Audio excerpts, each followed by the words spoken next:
to the fray. Your time has come now, just don't blow away. And someday we'll say that's mission accomplished. Now go find something to wear. Yeah, someday we'll say it looks like a sunny day.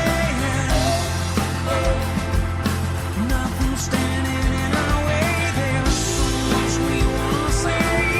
Now that we're here to stay. All the reason to leave.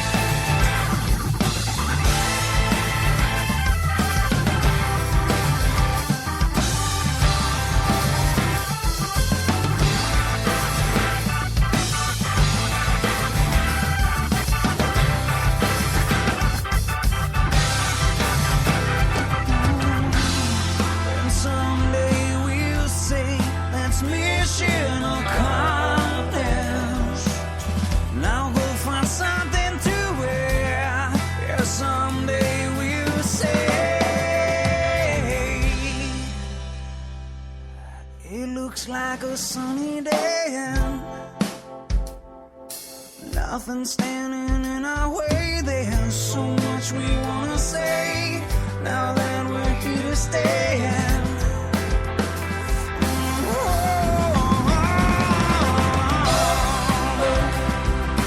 It looks like a sunny day.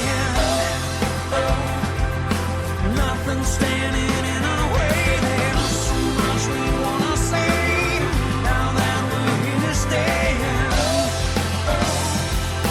All the reason to be fearless.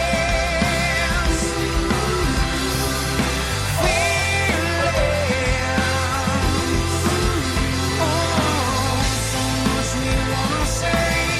Now that we're here to stay. All the reason to be fearless.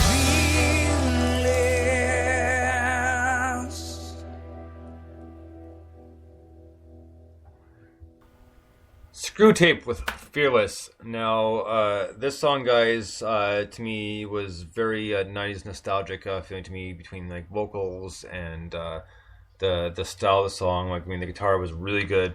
I can really enjoyed the you guys did an awesome job with the bridge.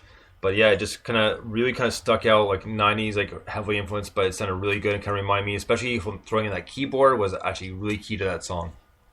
Very cool. Thank you. Cool. Mike had that song for quite a while, actually. So it's probably one of the oldest songs. So, but still one of my favorites. And just reworked a little bit, or? Yeah, Yeah, I mean, it came in with just sort of coming with a guitar and a vocal, and then the guys sort of build on that, all the harmonies that Joel added, and then the Hammond solo in the bridge obviously was not a planned thing. That was Right. that's a spur of the moment thing. We had a friend of ours do. Yeah. Well, it fit very well, that's for sure. Yeah. He's really good. So we definitely were happy with what he ended up bringing to the table. Yeah. Nolan, Catherine? Yeah, that was a really well-written tune, and I love the vocals. And I was going to ask you who played the B on there. It was a guy, a local Windsor guy named Mark Calcott. He's busy. He's a sought-after keys guy. Everybody wants him on their record. He's very talented. Yeah, he gigs a lot. Understand?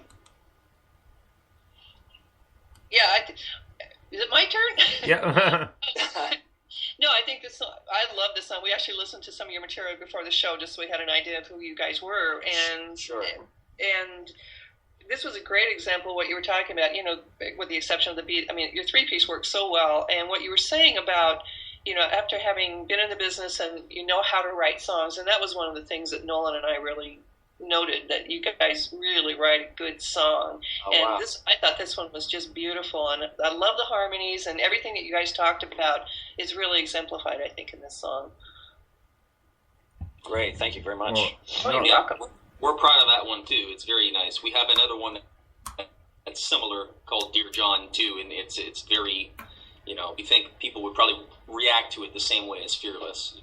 Yeah, I mean, we want to write songs that are radio friendly. Not that it's a selling out thing, Right. but we want to be successful. We want to make records that sell, and That's the reality of it. You got that's the reality of it. We're not looking to do the 3.5 minute jam in the middle of the track or anything. So it's it's short, punchy. We want the hooks. We want it to be in your head all day, where it drives you crazy.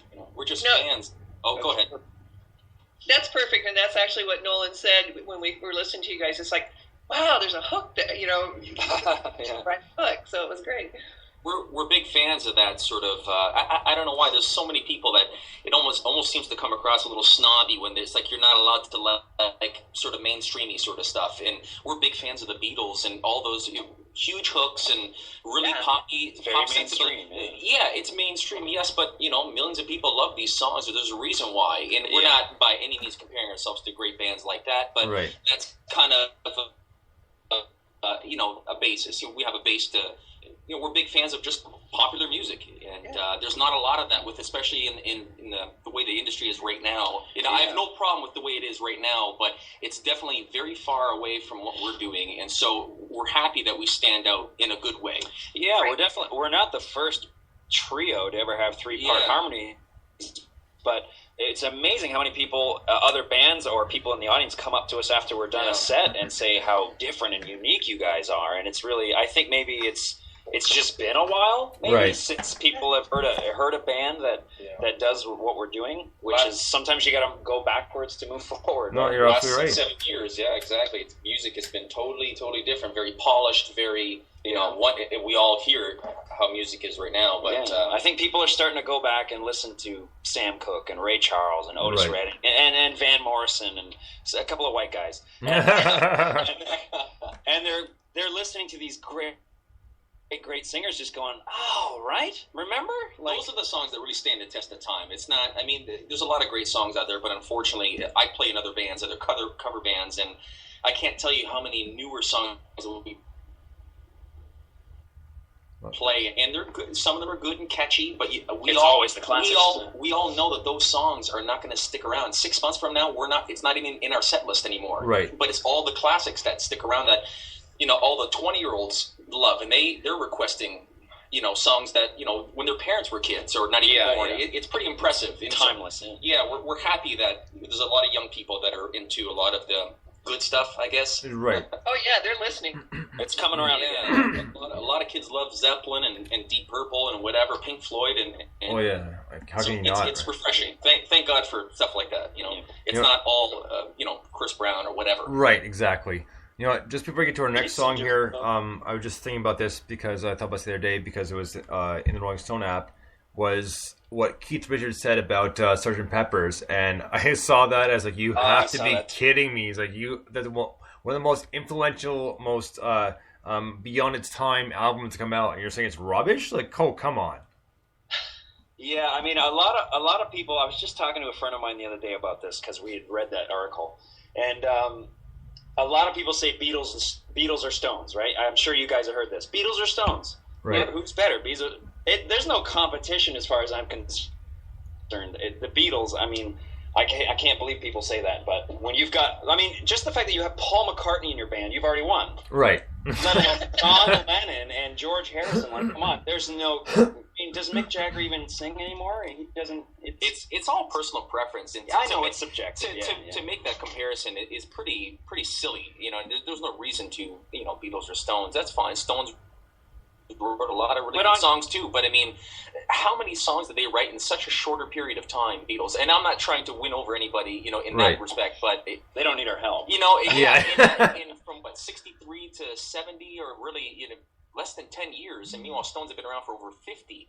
So they have a lot of good material. They stood the test of time, and I'm impressed by that the band never dissolved after 20 years. I want to know what Keith Richards' motive was behind that on your 102nd birthday. Yeah. The fact that he's still alive is, I think, sort of a miracle. I think he still wants to stay relevant. Maybe is what it is. Like there's no such thing as bad press. If they're talking crap about somebody, at least it gets people talking about Keith Richards. That's my thought. Maybe maybe the Stones. I really don't think that he or the Stones have a problem with the Beatles or anything. Right. In fact, I even watched Rock and Roll Hall of Fame, and Mick Right. Jagger's that inducted the Beatles, and they were friends. He admitted, you can see it on YouTube, he admitted they were friends Yep. with the Beatles, both bands. So Well, to say that, it's like, I think you're just, I don't know, you just want to be in the limelight for another few minutes. Not that he needs it anyway. no, Just but not you're once right, because on- I recently read Mick Jagger's biography, Mick, and it talks about that as well as how they were friends. So I completely get that.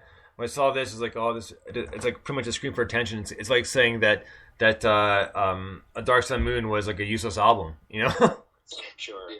And it's possible that, Keith could have been misquoted for all we know. Yeah. Right, He might right. not have- It's all about the press, right? Yeah, So. he might not have meant it in a certain way, and people were just like, "Oh, he said it was rubbish," and they ran with it. And the media could just, Could have been sarcasm, you never know. yeah, Well, exactly, right? So just curious because like I had an interview the other day, and the interview was from the UK, from London. So Right. the one of the touchiest things you can ask is something about the Beatles, and well, man, they were not impressed at all.